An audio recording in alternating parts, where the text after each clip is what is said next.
Welcome to Critical Issues, Alternative Views. I'm Ron Kramer, Professor of Sociology at Western Michigan University, and I serve as the host for our program. With me today are our two regular viewmeisters, as well as a very special guest. With me is Regena Nelson, who is a professor in the Department of Teaching, Learning, and Educational Studies at Western Michigan University in the College of Education and Human Development. And she always has to remind me about her department because it doesn't really roll off the tongue, as we were talking before we started taping. Also, one of our regular viewmeisters is Don Cooney. Don is a professor over in the School of Social Work at Western Michigan and also moonlights as a Kalamazoo City Commissioner. And our very special guest, who doesn't really need any big introduction, she was one of our viewmeisters for many years, Denise Keele. Denise is currently the Executive Director of the Michigan Climate Action Network.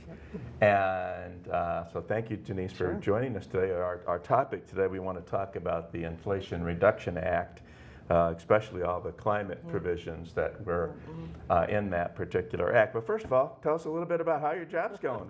Well, hi everybody. It's great to be back, and I'm so glad to see Regena stepping into this as a regular viewmeister. Yay. We need you, we need your voice. So happy that you're in my old seat and I get to be to the left over here with Don today. So yeah, it's about 3 months in as director of the Michigan Climate Action Network, and our mission is to connect and amplify all the local work that is going on in our state in order to really build those policy platforms, support activist training. What does it take to be a leader in your community? You know, these things don't just happen magically. It is humans behind the scenes doing that work, and this organization's whole goal is to connect those pieces so we can advocate for even more bold justice solutions to climate crisis. So that's what we're about, and that's what I've been doing, and made the full-time leap to advocacy here after many years at Western Michigan University with these fine people. Yeah, I used to be at the Department of Political Science and Environmental Studies, which the Institute for the Environment and Sustainability. Did I get it right? You did. My title used to be the worst, right? So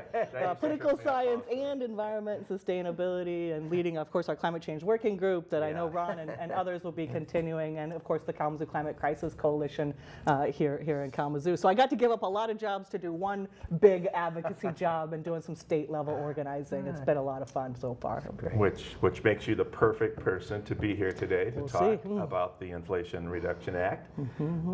This is a piece of legislation that I didn't think I'd see, to be honest. You know, even when Joe Biden won the election and the Dems had that narrow, well, it's 50-50 in the Senate, but with the vice president's vote, they can still pass certain kinds of legislation as long as it's budget related.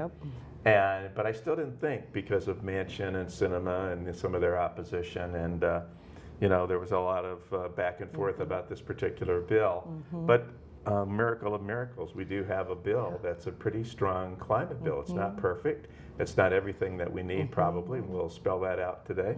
But the Inflation Reduction Act is very important. It passed back in early August in the Senate. It was a 50-50 vote, and Vice President Harris had to come in and break the tie. And I guess the top highlight is that it's going to invest around $370 billion to hasten our economy's transition to carbon-free energy.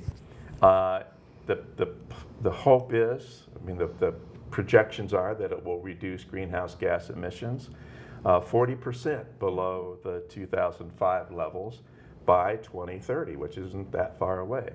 And if that happens, it gets us close to what we committed ourselves to, what the United States committed to during the Paris agreements. So it's also going to create a lot of jobs in the clean energy industries. It has some political benefits, which we can talk about, because I think it shores up U.S. credibility, which is very, very important if we're going to move past Paris and do something even stronger, which I think we want to talk about. There are some compromises in the bill that we want to talk about that Joe Manchin put in there to gain his approval. And that has a lot of people upset, very angry at part of the bill. But I think overall, I think most climate advocates probably say this is a good bill, and that the benefits outweigh any detrimental aspects that are there. Some people have called it a massive achievement, a major victory, a very big deal. The critics say it's an inadequate response. Much more is needed. It's a massive betrayal to let Manchin stick those gas lease drilling things in there. What do you think? Oh, boy. Let's turn to the expert here. What's your assessment of this very important bill? I'm glad I am sitting more on the left today. So, you know, when you read those quotes, Ron, it really reminded me of when the Paris Agreement was first passed. It was a very similar reaction, right? Like, this is the greatest thing ever. Oh, we did it. I still love Bill McKibben's analysis of the Paris Agreement best. This would be the greatest thing ever. It was 1992. And I think that's about the vein I'm in with the Inflation Reduction Act. And I really think that we should drive home this point of local organizing and why having big, bold climate platforms matters, because what we're seeing is the result of the advocacy for a Green New Deal, primarily by our youth activists and Sunrise. I mean, this was the original package that got translated into Build Back Better under the Biden administration. You know, folks worked for 2 years really hard to try to put together that coalition, and now this is the yet watered down version of those two pieces. And so it is historic. We cannot deny that this is the first time the U.S. has finally said the words climate in writing and put in a real investment behind it. And it's not enough, and it's too late, and we got a lot of work still to do if we think about that progression of where things came from. I think there are probably two big issues we want to get to today. The process that Ron is bringing up, you know, what that truly means in a democracy when, you know, your only choice is to pass a budget, a reconciliation bill. There's no other choice. So when you frame it that way, yeah, greatest thing ever, because it's all we can do. But that no one knew this was happening, that it comes from those side deals and backroom conversations and all of that just really gives us this taint that is hard to get off of. And then there's much less the substance, right? So this money goes out there, and one of our big platforms is, of course, equity and justice. And there are real environmental justice concerns with the way that this package is put together. And now it's up to all of us to see that it gets implemented and we can hold folks accountable to this piece. So there's a lot to be done. So I guess I'm in a little bit too late, but I think this is some ground that we can work forward with. Yeah. It's always and never too late. That's right. It's my favorite. Robert J. Lifton's famous quote, it's always and never too late to do good things about the climate. That's right. Regina, I know you were concerned with some of the environmental justice issues that are part of this bill, part of the larger conversation about the environment, but also as related to this specific bill. Yeah, exactly. So when I look at it, I see incentives for three groups, right? The individual, because we know if we're going to make a dent in the climate issues that we're facing, individuals have to change their behavior. So there are some things in there are incentives for us to get solar panels, EVs.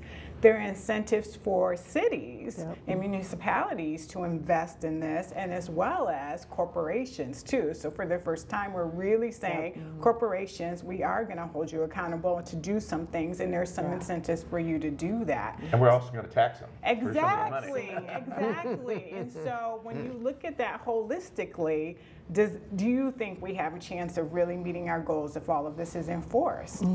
If it's enforced is a really big piece of that whole pie. So, and you know, we really have to think about how we've, again, created this bill, and that our only way forward is to use carrots, right? To say, here's a bunch of funding available, you know.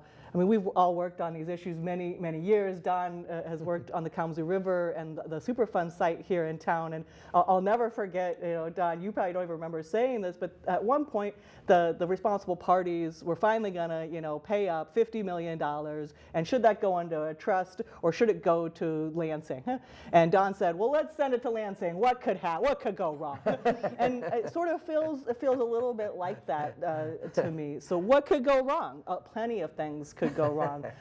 You know, when we look at some recent studies for the last time that we did this in the U.S. government, COVID relief funds and PPP loans, we see the last study that came out, almost 50% corruption rate in the utilization of those dollars. So I'm holding that piece over here as I look at yet another, again, only process available to you is budget, is to fund things. But if we have that rate of grift, and it's not quite targeted to the right folks.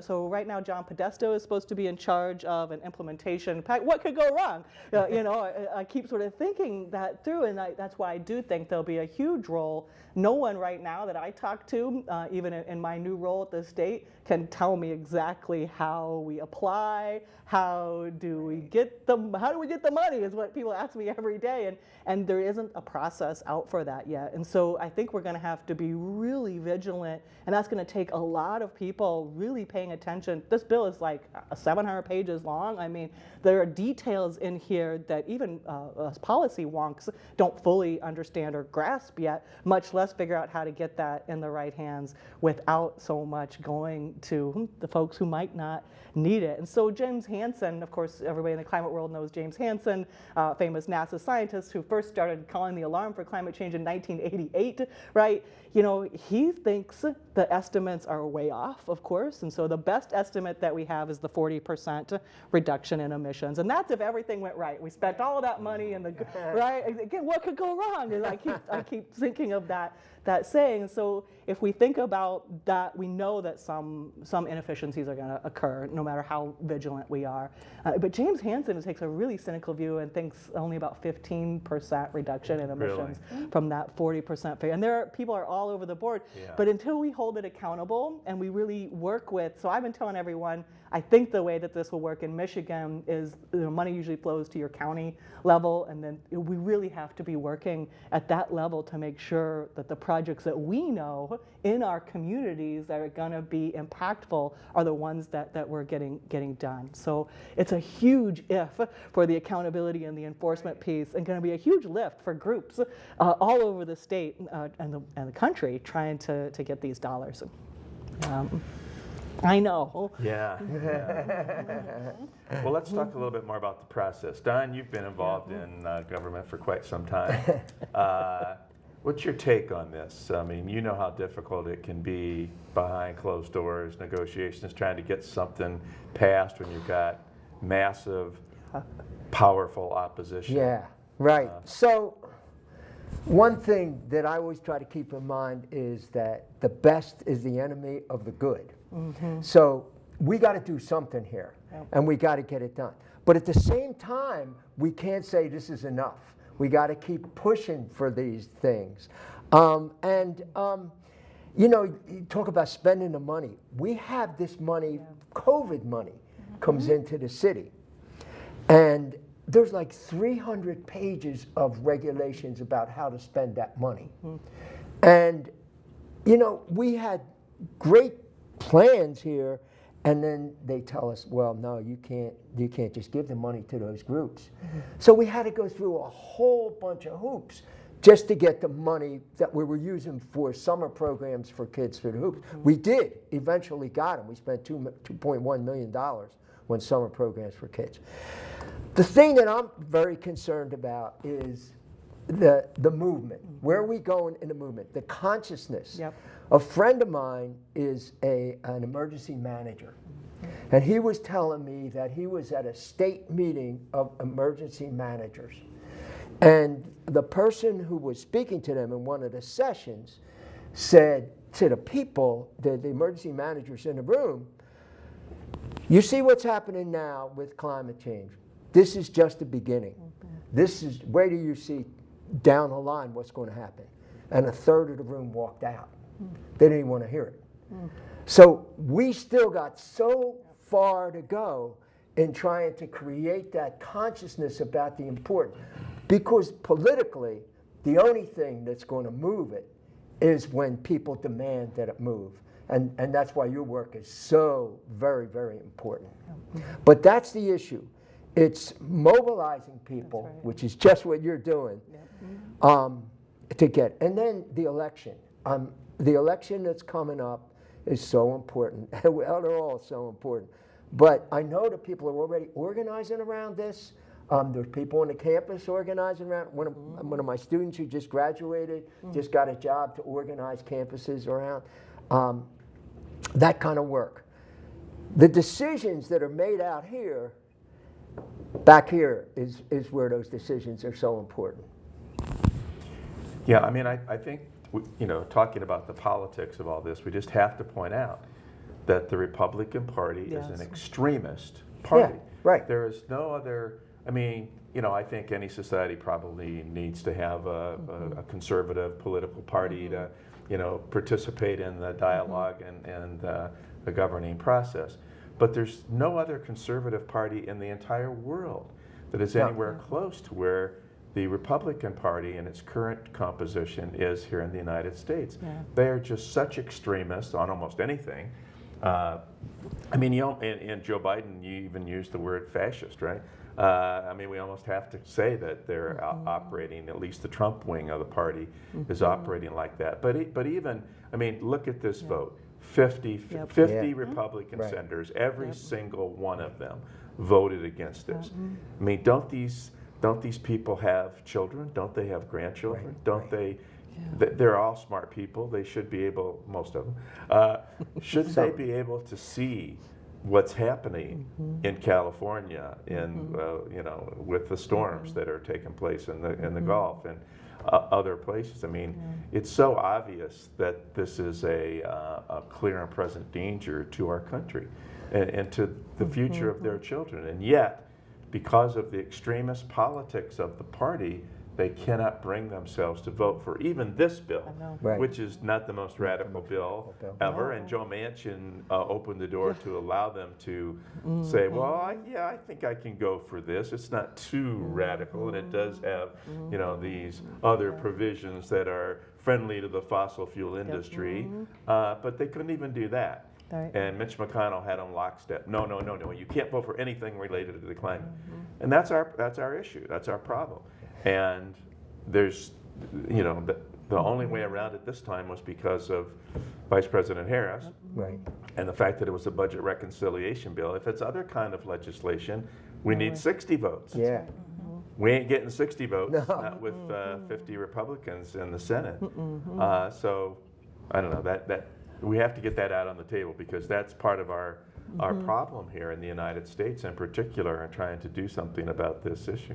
One thing that strikes me is how little truth matters, how little reality matters. It's just pushed aside, and it's about rhetoric and just denying it. But you can show how important all this is, and it makes no difference at all to those folks. It's all about ideology. It's all about ideology. So I don't know. It just seems like politically what we have to do is push as hard as we can and then get what we can, but keep pushing for what we need. Yeah, well, we need, in the politics of this, we need a common enemy again. And the Republicans are showing us who it is. It's corporations, right? The stranglehold of money in politics is the epitome of explanation of this bill. Who gets the best tax credit benefits? Who can fill out when you were talking about the reporting requirements? I don't know any average community organizer that could have filled out that paperwork. This is a handout, a giveaway to the folks who could probably already do the work, and we're seeing that stranglehold of money and corporate power in these elections, just in every sentence that is written in this bill. But you're absolutely right. Even, if we're only going to have a 50-50 vote, right? One of the other things was, well, why are we still going to subsidize fossil fuels? Why are we going to open up more oil and gas? Why even put those things in there for the people who were supposed to? And that's all Manchin, right? That's the only way we get it. And folks, we do, of course, rightfully so, put that attention on the Manchins, the cinemas, and what they're really doing. Think about West Virginia. Think about his campaign supporters. When you do the deep dive, it doesn't take very long to make those same connections. Sure. But I think you're absolutely right.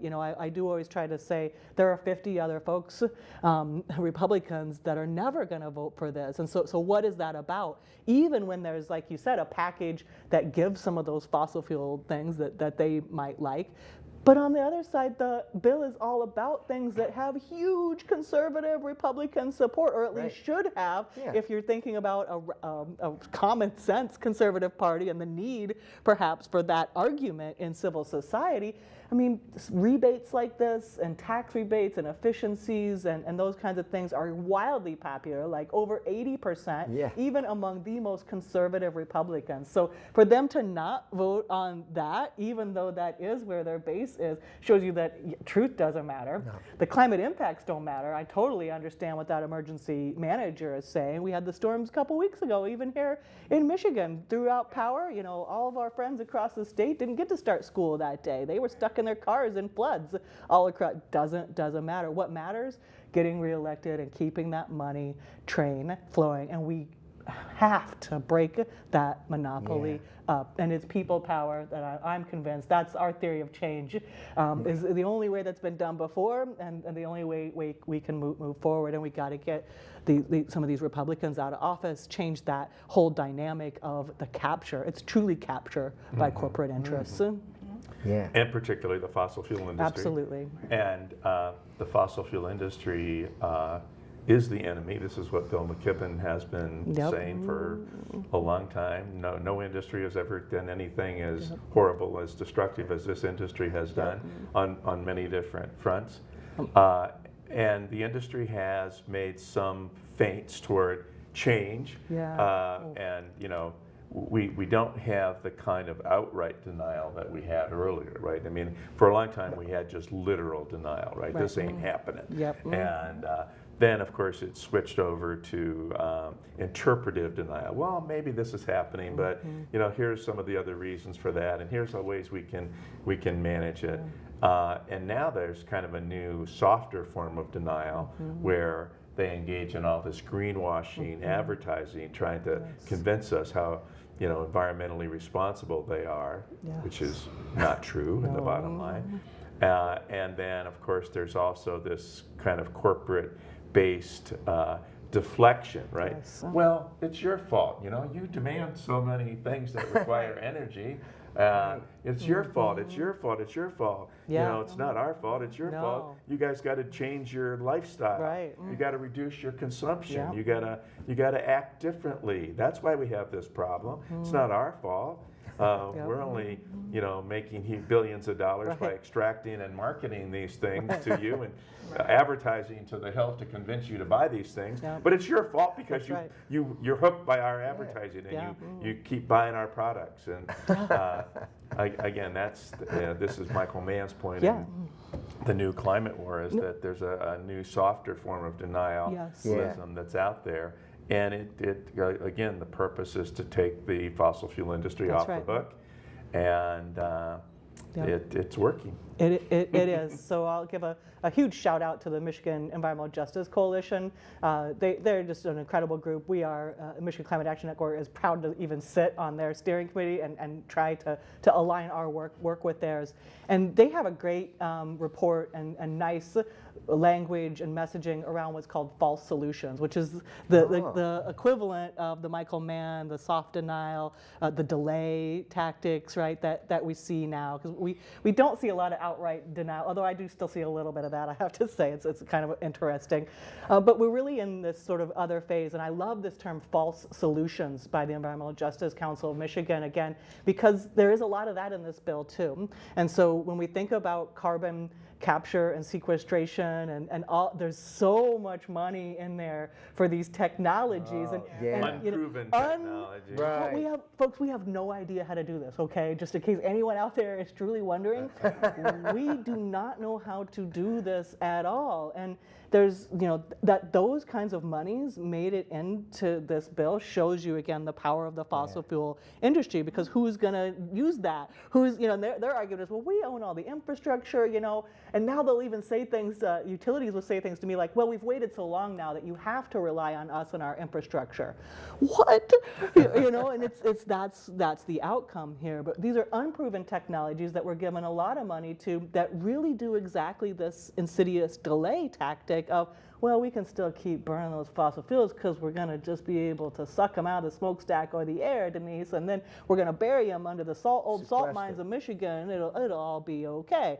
And that's just ridiculous notion when we know we have actual proven solutions in renewable energy and in transit and in thinking about our food systems. We know how to do this already, folks. We are being stopped by an incredibly powerful and really just terrible fossil fuel industry. Yeah, pay us a lot of money to remove the pollution that we're putting out there, right. rather than demanding that they stop polluting in the first place. Exactly. They're not going to stop until we demand it. And it won't work. So. Until we demand it. It's just, we have to. Right. Let's talk a little bit, if we're talking about the politics here and how things are going to change, let's talk a little bit about the climate crisis organizations and movement. I know you were concerned about that. Exactly. And I know Denise and I talked about housing and how people who are in low-income housing or in areas in Black and brown communities, they're not able to take advantage of new housing, so move to the stuff that would be more energy efficient. That's right. However, they need help with rehabbing their houses to be more energy efficient and safe, because they're breathing in all these toxins. And now when we have a bill like this, who can advocate? Who do we go to make sure now we know that there's funding to do this work? How do we move that forward? Yeah, it's so difficult. Again, we are lucky that we do have Michigan Environmental Justice. They are an incredible organization. And there's also a larger network, MAGIC, a great acronym. If you're ever in politics, you gotta get your acronyms right. That's the Michigan Alliance for Climate Injustice, right?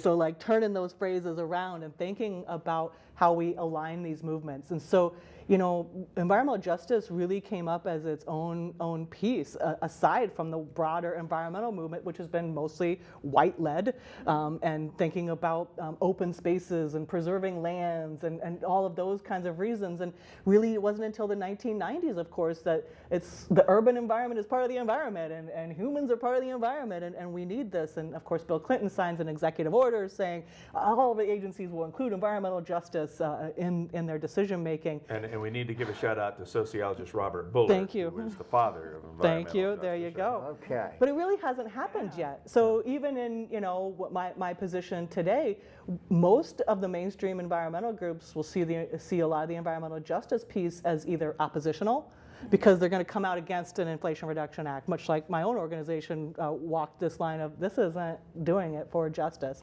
And we have to center equity and justice. If we are not solving equity and justice, we are just supporting the same systems that got us into this crisis. And I'm reminded a lot of the original New Deal. We know, right, FDR's platform did a lot of great things for housing, for workers, for our lives today. It also created redlining and the systemic structures of racism that we see today. And so the big critique is that the IRA simply reinforces those critiques. And we got to do a better job. What I'm really working hard on doing, and our organization is working hard to do, is to not see environmental justice as oppositional, number one. Number two, not see it as something exclusionary. Oh, that's something else. But to really get alignment and to say, what the bigger issue, it's not just efficiency in your house, what about just housing? And then we could work together on alignment of what kind of house that could be, what insulation R factor it should have. And we aren't there, and we need to do a lot of work to align those two movements so we can do what you're saying and really change that conversation. So in Kalamazoo, there was just a study done by the Upjohn Institute about housing in the county. And they said we need, by 2030, 10,000 new houses. Yeah. And we're building 300 a year. And the math does not add up and all. But if we're going to build houses that are available for low-income people, there is no way that's going to happen without the federal government's intervention. There is just not enough money. Builders will tell you, I'm not going to do that. I can't make any money on that. I'm not going to do it. There has to be that intervention there. So you're right. People get stuck in substandard housing and all. Yep. Of course, we have a problem in Kalamazoo where we have a census tract where people in that census tract, their life expectancy is 14 years less than the highest in the county. And, you know, the state was supposed to come back to the city with an analysis of what is going on there. That's been delayed twice, and we're still waiting for that. I don't think we should wait anymore. I think we should hire a group to go do that study. That's what I'm advocating for. But meanwhile, those people are living in pollution, Exactly. and that's just totally unjust. That's right. The very communities that are already overburdened by pollution or fossil fuel production and have the hardest time getting out of that transition, we're not doing anything really to help. So I won't say anything. The bill does put about $6 billion, I think, of that is meant for, you know, and we get into these debate. What does low income mean? What does marginalized mean? Like there aren't really definitions to those words in the federal system, just so you know, as far as I can tell now. So that can get really, really squishy. But one thing that we can do to hold this money a little bit more accountable and meet those justice concerns, the Biden administration and the state of Michigan has a parallel program called Justice 40. And that is an initiative that says, you know, anytime we're going to make these investments, 40% of it must go to marginalized BIPOC communities. Right. And you know, I'm always not good at math, as you both know, but that 16 billion out of 370 billion is somewhere around 16%, which in my math is nowhere near 40% of the commitment that has been even verbally made. And again, if you take in stride what we know is going to happen with either just inefficiencies or outright corruption in that process, if you start at 40, you know, you're lucky to get 35. So we're nowhere close to these, and the state of Michigan has also done that. And what's interesting to me is we also, most folks that live in your community for a while, you know where the community is, you know where the needs are, and I don't know that we need another study to do that. And we do have some great mapping tools that I want to make sure everyone knows about. There's a national one, and then there's also our state, the Environment, Great Lakes and Energy Department has an environmental justice screening tool. And what you can do, right, is overlay that, and so you can find out in the state pretty darn quickly where low income is. You know, most of the major Census Bureau information is within that. And what's really striking when you do that is the areas you think about come out, right, in Southeast Detroit and Kalamazoo. As Don well knows, you know, I mean, I learned from you the true poverty rate in this city, and thinking about those issues. But it also picks up some of the rural white up north population that is also just as income starved in this situation. And then we can use that tool to say, okay, where are those communities? Because tax credits only work if you make money or you own something. And if you're not making enough income to have a liability to even have a write-off, then it doesn't work for you. If your house isn't worth anything, you can't take a Michigan Saves loan out like I could to put the insulation in my walls because you don't own it or it's not worth anything. And so we still are just leaving this huge percentage behind. And again, that only reinforces the same structures of this fossil fuel stranglehold corporate money machine. It keeps it all in place, and that's what I'm just so worried about as we try to move forward. I think the city, you played a great role in this, the Community Sustainability Plan. It's 199 pages long. I have one now, You were on that. Weren't you involved in that? No, I just, read online and make sure I was supporting and moving it forward. That's a really good plan. But we have to put money in then to make sure that somebody is overseeing that plan and making sure that it happens. And you know, we're putting people in to do that, but they also have 2 other jobs that they're supposed to be doing, you know? And we got to get more serious with that because the plan is there. I mean, a huge input from the community, the experts came and really told us. So I think we got a good plan. Implementing it is the thing. Exactly. And I know one example is I talked to people in the community was, wow, the city can get 100% funding for a solar garden. And we have all these brownfields. Why don't we start there and then we have that energy going back to these communities that need it. So we hope that we're on the path to do that. And, I'm hoping. Well, the other good news is Michigan has a state climate plan, right? We have the Michigan Healthy Climate Plan. And so I am, I know I'm being critical. There's critical issues, right, is the name of this show, right? Alternative views. But, I am still an optimist about these issues because for the first time, we also have plans and there is funding, okay, right? And so, but what this does, though, is, in my view, put this burden really back on local communities to figure it out. And Don is absolutely right. The last line of research that I was finishing up before I took this job was to think about, well, what do municipalities need and what are these challenges? And it's just overwhelming. And the research has been the same for 40 years, staff and budgets. So, right? So because we can invest all we want in the shovel-ready projects, and I understand why they're important politically to be able to say, here were the solar panels that Don Cooney put in, we're going to name them after him, whatever he wants. But it's just as important to invest in that people infrastructure because it's people that hold each other accountable and that build trust and relationships and that truly do this implementation work. And there's nothing there yet to say, right, how are we going to fund the people infrastructure that we've also neglected over so many years? Right. I mean, there is the prevailing wage for hiring workers to do this sort of thing. And how are you feeling about that? Because that is also something about helping low-income people. Like right now, they can get jobs, but they're low-income jobs where you're making minimum wage and you have to do 2 or 3 jobs. Are we on the path to also addressing this issue with the prevailing wage that will be mandatory for hiring people to do this work around clean energy jobs? It's only going to happen if we make it happen. It's not going to happen unless we advocate for it. Well, we're lucky in Michigan. So the 2022 jobs report just came out, the U.S. labor statistics.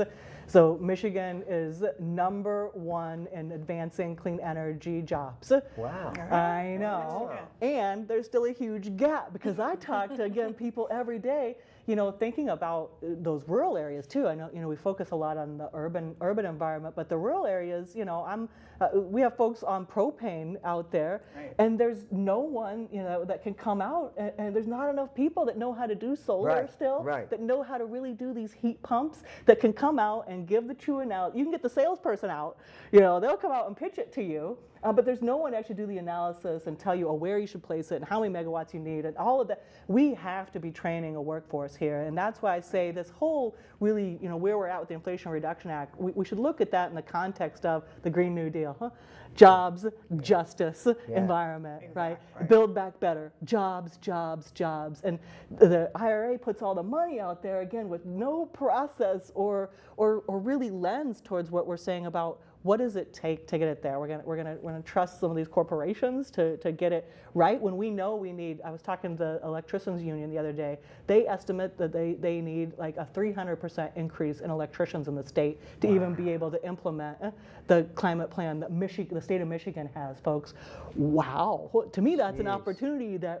And we're already demanding. I can't even get my electric vehicle yet. Who's going to build that chip? Right? Wow. We've got some time lag here to build these and it's already happened. We saw Toyota after the IRA going to build a big plant. We're going to mine more lithium, for better or worse, here in this country, right?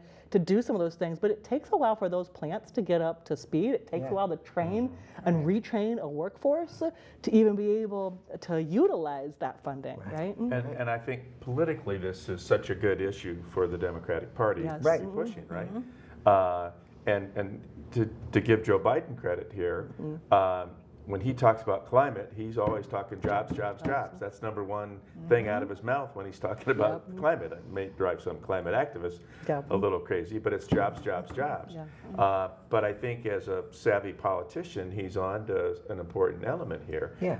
You just talked about the need for all these jobs, these investments, and again, this is mostly carrots, no sticks, mostly carrots, but to get those carrots out there to try to move forward and create these jobs. We need those jobs, and of course that's a selling political proposition, right? To convince people, especially if the Democratic Party is concerned about the working class broadly. They usually tend to only talk about the white working class, unfortunately, but to talk about the working class more generally, and to say, look, there are jobs here. We can get you good jobs with union jobs. We can get good wages.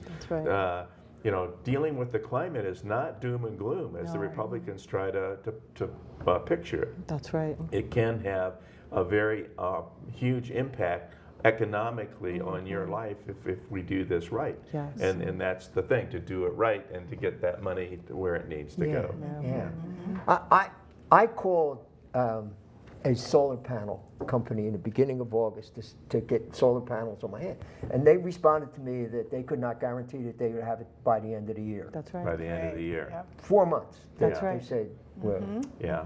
we just don't have people that can do that. There's just The demand is there. That's right. It's just a matter of how can we assist the private sector and or through public investment move forward to fill that demand, right? That's right. And, The one, it got critiqued a lot because the way the IRA will work is this is over 10 years.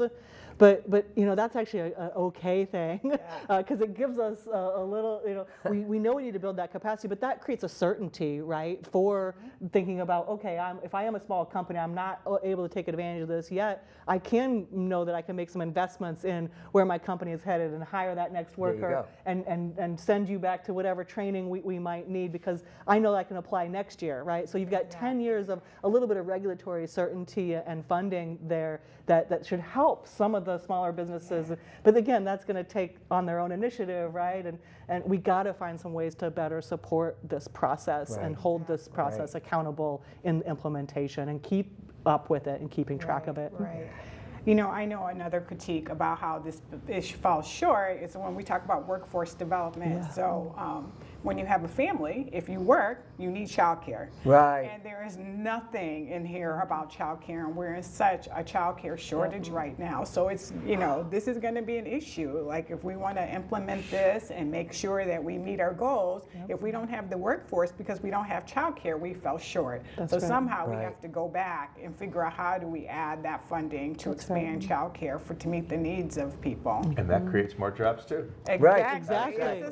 Exactly. It's a win-win if we do it. But again, the staunch Republican opposition to making any kind of public investments that help people. I mean, you have to say it almost that bluntly. You do. The Republican Party is opposed to any public investments that help people. That's right. That's right. That's why the opposition to all these things that we're talking about. It sounds so harsh, but it's really the reality. And unless we face up to that reality, and hopefully, that's why the midterms are going to be so important here to try to, gain some more Democratic senators to get off the Joe Manchin, so Joe Manchin can't extort the party anymore. As Kristen said, and can we hang on to the House? I mean, things have brightened considerably in terms of Democratic prospects for gaining advances in the Senate and maybe even outside chance to hold on to the House. But that's going to be so critical for that to happen, isn't it? Oh, absolutely. When we think about, so, as we, again, historic, absolutely amazing, and we have so much more work to do is what we've been talking about this whole time.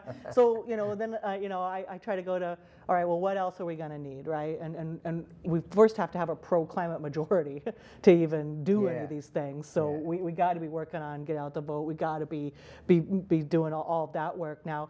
But it does sort of set up, and one thing I want to make sure we talk about here, the IRA is significant in that at least the beginning of the bill, it doesn't set out why we would work on climate or give us any broad agenda to do so, but it does recognize greenhouse gases as a pollutant very, very specifically, and that's very politically charged. I wanted to talk to you very specifically about this because this is directly at the Supreme Court decision in West Virginia, right?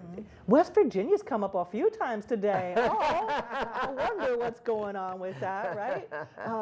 Absolutely, that was done on purpose, and I am amazed that the language stayed in there. So, another huge blow, especially to federal climate policy, happened earlier this summer with the Supreme Court decision in West Virginia versus the Environmental Protection Agency, essentially saying, Congress never really said climate change and these are the green pollutants. Until they say that, good luck with any of your executive actions to implement the Clean Air Act, which the Environmental Protection Agency has obviously found these are air pollutants, and there's been a lot of litigation to enforce that. But this court, in this conservative majority, said, nope, we need Congress to say it, and we need to say them so explicitly, because that's what Congress is great at, right? Explicit language that really gets to the heart of things of the matter. Yeah, we need Congress to act like the Environmental Protection Agency and spell Exactly. things out in great detail. And then the Environmental Protection Agency can actually do it, right? Can actually do it. So, but this is so smart, right? And when I first read that, I said, oh my goodness, like that right there might be the true legacy also of the Inflation Reduction Act, because it is Congress in writing, climate change is real, and these are pollutants, which should give some legislative history and then structure to when these things will get challenged, of course, to the courts again, say, well, see, here it is, right? Now, it doesn't set out that broad enough platform, in my opinion, and so there will be some legal scramblings around, is it true if it's just in a reconciliation bill and it doesn't lay out the problems and Congress's role, and this is kind of a one-time thing, the court might say, but I think it really will be historic. So what happens next, right? And I think that the Biden administration has been really smart about this, because when the EPA rule got challenged and then lost in court, the Biden administration didn't kind of come out with, oh, but here's our fix, here's our workaround, here's our new administrative rule that is going to work on carbon pollution. And the rest of us were like, why aren't they doing, where is it? And I now understand what he was waiting for. I think they had a really wonderful plan here politically to make sure they got some language secured so that now the Biden administration can work on what rule should the Environmental Protection Agency have. And so if we think back to the Obama era rule for clean power plan, was what that was called, to reduce our utility emissions by 30% by 2030 was that rule, for example, which again the court essentially struck down over many, we never said that.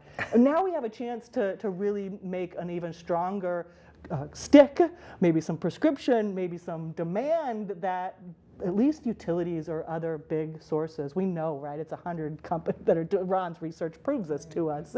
We know who it is, and we could write a very, very tailored rule now from the administration. And it looks like, so now the administration has said that will likely come out in March or April, and this gives them true legal standing to say some different things. So that part is a huge, so smart. So if you're thinking that they don't know what they're doing, I think they do. I think this was absolutely intentional and is brilliant to set up these, it's structured.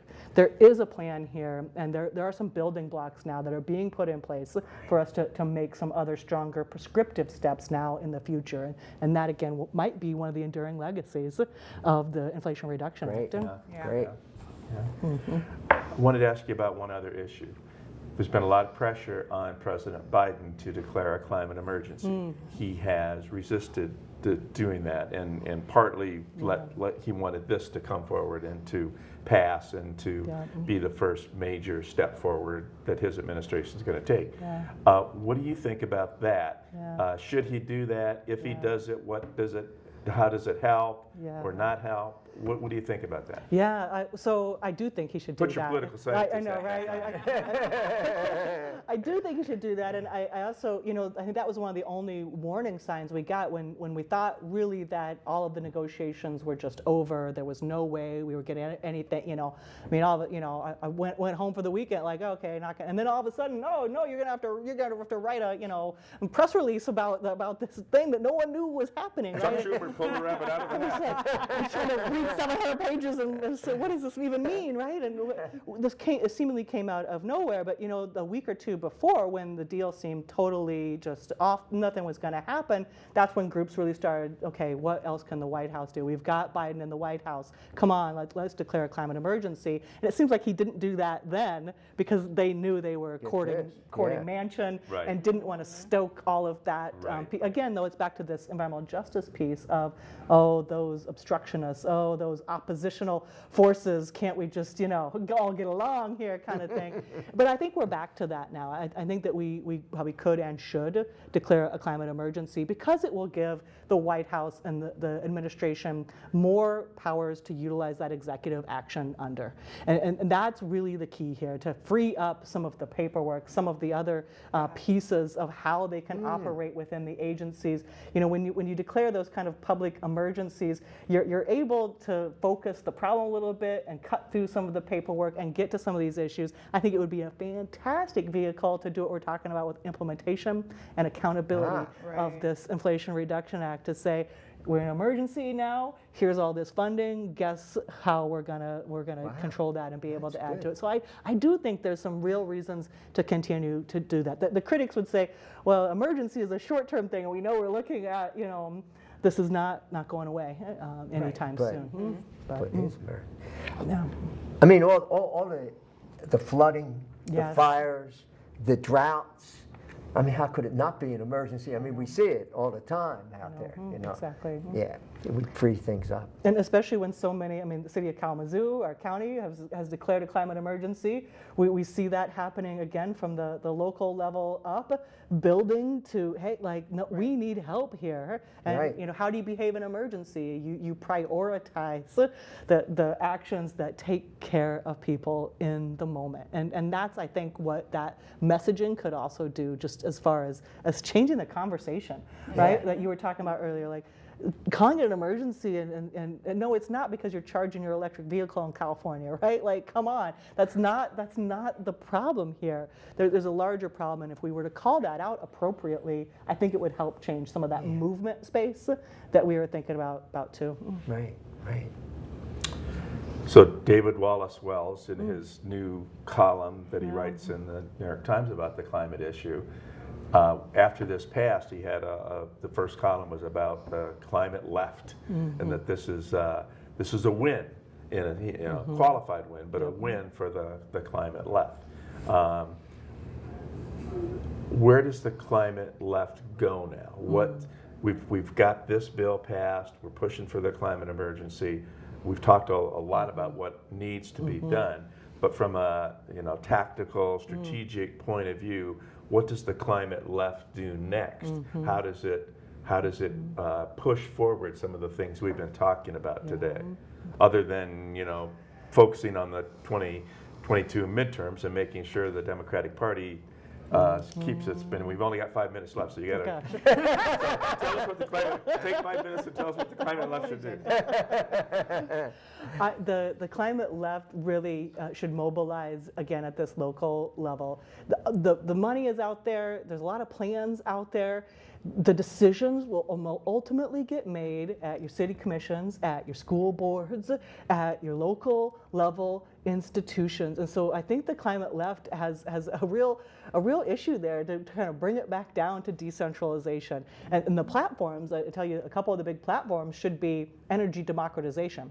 And that's what it's called in the environmental justice community. You talk to white rural folks, it's called energy independence.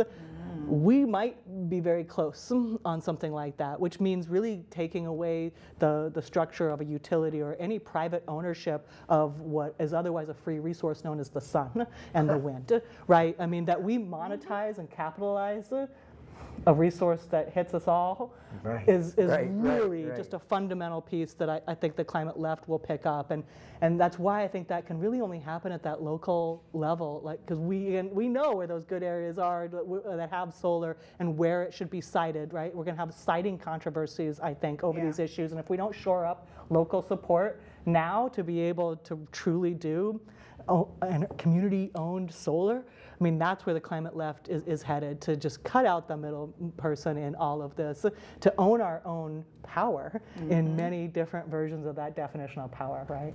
So, on that point, I know we're running out of time. In the city of Kalamazoo, we have polluted areas, fields, that nobody could build on. That's right. Suppose we turn them into solar energy centers that could work with that. A neighborhood that would go for a neighborhood and stuff? Absolutely. We have a lot of work to do. There's a lot of regulations stopping those kinds of projects right now that we need to immediately change. And that's what a climate emergency could help do too, right?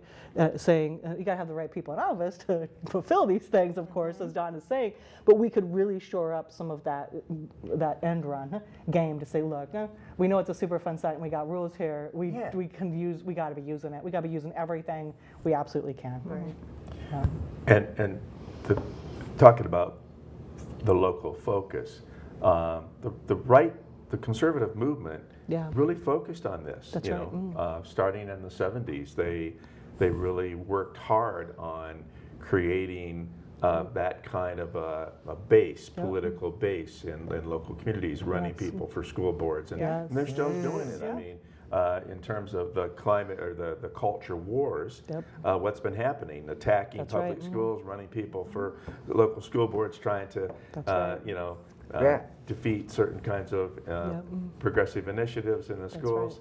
And the left has not really responded as effectively to that.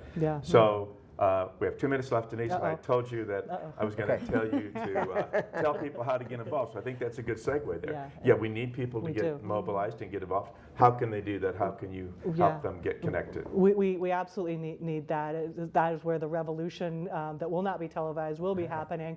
And one of the things that the Michigan Climate Action Network really wants to work with local communities to do, and that I think we need very much, is the question, why don't people go for those things? It's the culture wars, but also there's a lack of capacity and training and understanding of what those roles are. And so I think that organizations like the one I get to lead now and many others should really be investing in capacity and suite building for organizations and local community folks to be able to learn those skills. How do you run a meeting? You know, how do you get consensus? How do you even find funding? How do you write those grants? All those pieces. So in addition to voting, I would say get on your local boards, join the Kalamazoo Climate Crisis Coalition, join Michigan Climate Action Network, so that we can build and mobilize and connect all of the great folks who are doing that work and train the next set of leaders to get everyone in those positions on the same page. There really is a lot of agreement about what the major priorities should be and how we should be doing them. We just don't have the people power working together to do it. So please join your local organization, join us, join these fine folks in all of their public service, and we can make it happen. Thank you, Denise. Wonderful to have you back. Great work that you're doing. Thank you for joining us on Critical Issues. Please come back again and see us soon.